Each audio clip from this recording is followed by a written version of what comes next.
one of the best ways to start getting a handle on this is to actually do a couple of problems with it, do a couple of scenarios. And it's actually easier to start with a little bit of science fiction. So that's what we're going to do here.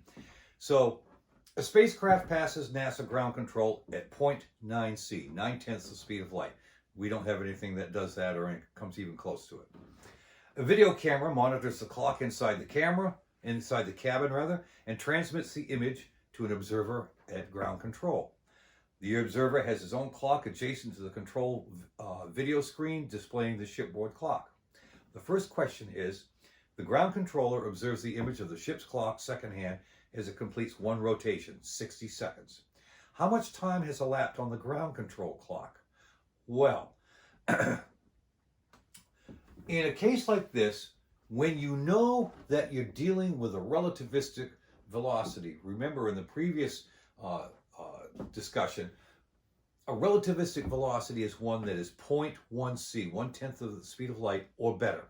Well, 0.9 c, that's certainly a relativistic velocity. What you need to know is that when you know you're dealing with a relativistic velocity, the first thing you do is you don't pass go, you don't collect your $200. The first thing you do is you calculate gamma using the Lorentz transformation, or the Lorentz factor. So,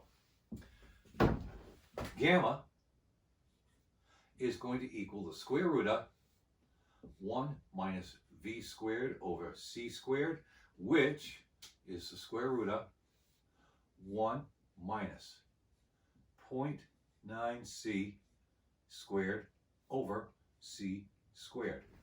Now, believe it or don't, a little trick of algebra makes this really easy to simplify. We can cancel out all the c's here, and so now this becomes square root of 1 minus 0.9 squared, which equals square root of 1 minus 0.81, which equals square root of 0.19.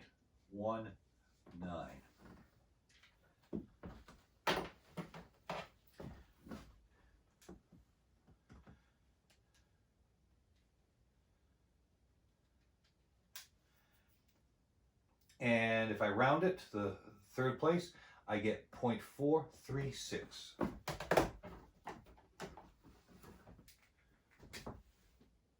Equals 0.436. That is gamma for any object moving at 9/10 the speed of light. It's a conversion factor. Okay, now we're talking about time. T delta equals T over gamma. Remember, T is time as experienced by the moving object.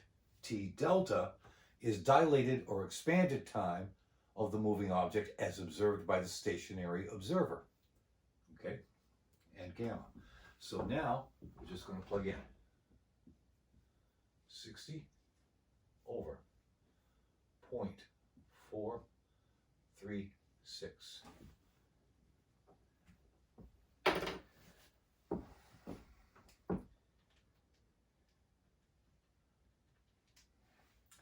$137.615.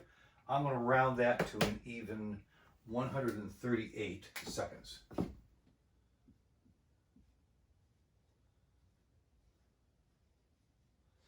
Which is 2 minutes, 18 seconds. So what am I saying here? Well, what I'm saying is this.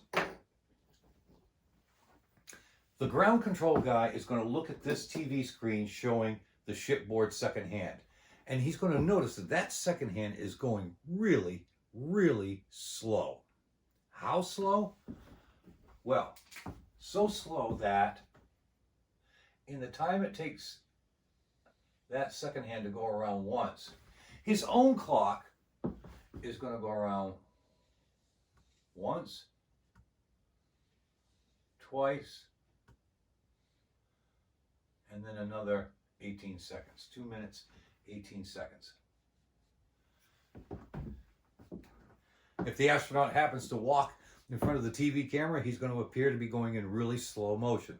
But remember, Einstein's first postulate of special relativity. The laws of physics are constant in any inertial frame of reference. So that what that means is, from the astronaut's inertial frame of reference, everything is normal. He's going to look at his wristwatch and see the second hand going around, and it's going to look like it always did to him. Okay? But now we have two different frames of reference in which time is passing at different rates for each of them. What about length? Well, length delta equals length times gamma. Okay? Length delta is contracted length of the moving object as observed by the stationary observer. That's the ground control. Length is the original length of the moving object times gamma. So that's 100 times 0.436. Don't even need a calculator for that. 43.6 feet. What's that saying? It's saying that from the frame of reference of the stationary observer, that spacecraft is no longer 100 feet long. It's not an optical illusion. It really is only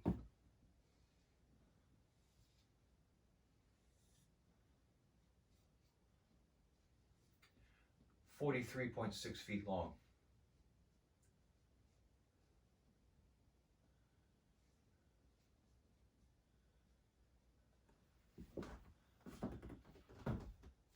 Pretty wild, huh? All right.